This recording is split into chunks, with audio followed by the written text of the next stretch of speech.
ക്രമ number 612 Mohanan കൊട്ടാരത്തിൽ. സാറേ ഇത് മോഹനല്ല, ഇവന് ഈ വാർഡിലുള്ള ഇത് കള്ളവോട്ടാണോ? അത് ഇയാളാണോ തീരുമാനിക്കണേ? സാറേ കറക്റ്റാ. സാറേ നടക്കത്തില്ല സാർ. നീയാണോ എന്നെ ഉണ്ടാക്കിയത്? ഏയ് മാന്യമായി സംസാരിക്കണം. സാറൊന്നും ഉണ്ടായിരുന്നു സാറേ. ഇവനെ കൊണ്ട് ഇവിടെ വോട്ട് ചെയ്യിപ്പിച്ചില്ല സാർ. ഒന്ന് കാണണം, അവരോട് വോട്ട് ചെയ്യും. ഏത് മറ്റേ മോനെ അറിയുന്നത് ഞങ്ങൾക്കൊന്ന് കാണണം.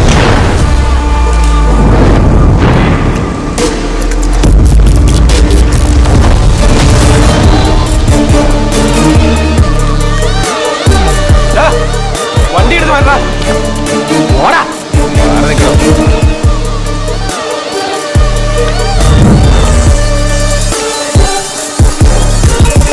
നീ വോട്ട് ചെയ്യും. ആരാണ്? Silence please. സാറേ ഇത് കള്ളോട്ടോ സാറേ. ഇത് നിങ്ങളുടെ ഐ ഡി കാർഡ്. വോട്ടർ ലിസ്റ്റിൽ പേരുണ്ടല്ലോ, പിന്നെ എന്തിനാ ഐ ഡി കാർഡ്? റോങ് ആണല്ലോ. അത് താനാണോ തീരുമാനിക്കുന്നത്? സാറ് കുമാരുടെ വാക്ക് കേട്ട് വരുന്നത് എന്നെ ഇവനെ ഇറക്കിവിട് സാറേ.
I said shoot! I will shoot!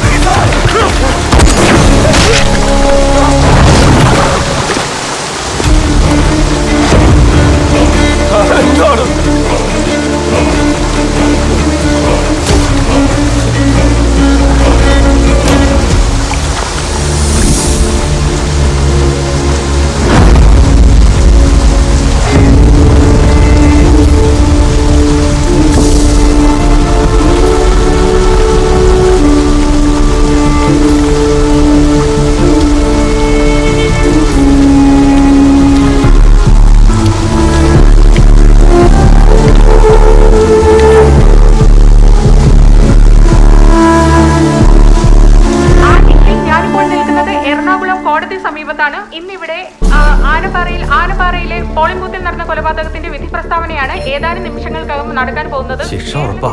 ജോസിന്റെ അമ്മയുടെ ആ പെൺകൊച്ചിന്റെ കാര്യമാണ് കഷ്ടം. പൂത്തിൽ നടന്ന അക്രമ സംഭവത്തിന്റെ ജോലി കിട്ടി, കല്യാണം ഉറപ്പിച്ചു. പാവം ആ കൊച്ചൊന്ന് രക്ഷപ്പെട്ടു വരികയായിരുന്നു. ഇപ്പൊ കേസായി, ജയിലായി. കൊലപാതക കുറ്റമല്ലയോ? കഷ്ടം. According to the information that we have got, the judge has arrived at the court in order to deliver the final judgment. This is Shreya Menon, CNN News reporting from District Court, Ernakulam.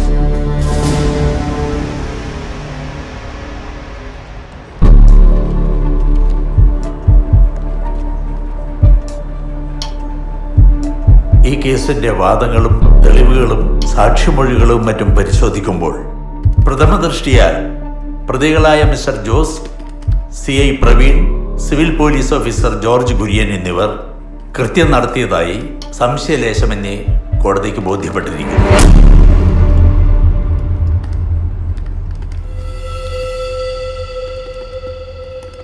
Polling ബൂത്തിലേക്ക് ആസൂത്രിതമായി കടന്നു എന്ന് നിരപരാധിയായ ഒരു polling ഏജന്റിനെ വധിക്കുകയും അത് തടയുവാൻ ശ്രമിച്ച presiding ഓഫീസറെ അപായപ്പെടുത്താൻ ശ്രമിച്ച പശ്ചാത്തലവും ഈ കൃത്യത്തിലേക്ക് ഇവരെ നയിച്ച സാഹചര്യവും കൊല്ലപ്പെട്ട വ്യക്തിയുടെ ക്രിമിനൽ പശ്ചാത്തലവും കണക്കിലെടുത്ത് 1, 2, 3 പ്രതികൾ ചെയ്തത് തങ്ങളുടെ ഡ്യൂട്ടിയാണെന്ന് കോടതിക്ക് ബോധ്യപ്പെട്ടിരിക്കുന്നു.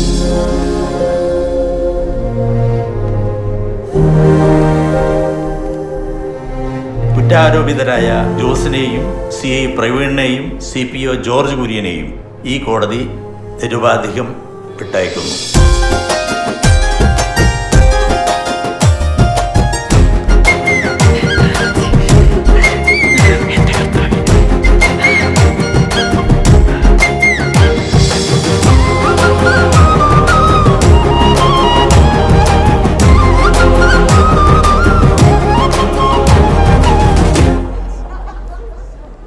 നമ്മുടെ ഈ നിയമത്തിൽ ഇങ്ങനൊരു വകുപ്പും കൂടി ഉണ്ടെന്ന് ഞാനിപ്പോഴാണ് അറിയുന്നത്.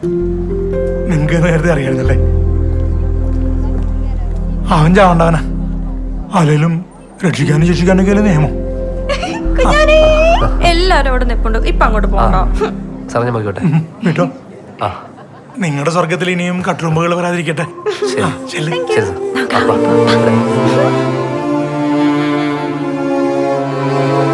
ഇനി നിന്നെ ഞാൻ എങ്ങും വിടില്ല. എനിക്ക് നിന്നെ ഒറ്റയ്ക്ക് കിട്ടണം.